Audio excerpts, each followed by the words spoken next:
আসসালামু আলাইকুম এভরিওয়ান। আশা করি প্রত্যেকে ভালো আছেন। তো আজকে কথা বলবো নতুন একটি লাইভ অ্যাপস নিয়ে। অ্যাপসটির নাম হচ্ছে কমি লাইভ অ্যাপস। তো আপনারা কমি লাইভ অ্যাপসে অ্যাকাউন্ট কীভাবে রেজিস্ট্রেশন করে ইনকাম করবেন এই প্রসেসটা আমি আপনাদেরকে দেখাবো। তো আপনারা সম্পূর্ণ ভিডিওটা দেখবেন স্কিপ না করে। তো আপনাদের কোনো সমস্যা হলে অবশ্যই আমার ভিডিও স্ক্রিনে হোয়াটসঅ্যাপ নাম্বার দেওয়া থাকবে, আপনারা অবশ্যই হোয়াটসঅ্যাপে যোগাযোগ করবেন। আর অ্যাকাউন্ট খোলার জন্য আমার ভিডিও ডিসক্রিপশন বক্সে দেখবেন যে কমি লাইভ অ্যাকাউন্ট খোলার লিঙ্ক, আপনারা সেই লিঙ্কে ক্লিক করবেন। আপনারা যখন লিঙ্কে ক্লিক করবেন, লিঙ্কে ক্লিক করার পর আপনাদের সামনে এরকম একটা ইন্টারফেস আসবে, ঠিক আছে। তো এরকম ইন্টারফেস আসলে আপনারা দেখবেন উপরে লেখা আছে ডাউনলোড কমি নাও, ঠিক আছে। আপনারা এখানে ক্লিক করবেন, এখানে ক্লিক করবেন, ঠিক আছে। তো এখানে ক্লিক করার পর আপনাদের সামনে এরকম একটা ইন্টারফেস আসবে। আপনারা এখানে গো টু অ্যাপ লেখা থাকলে গো টু অ্যাপে ক্লিক করবেন, ঠিক আছে।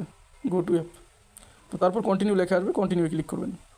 তারপর এরকম লেখা আসবে হচ্ছে ডাউনলোড এনিওয়ে, তো আপনারা অবশ্যই এখানে ক্লিক করবেন।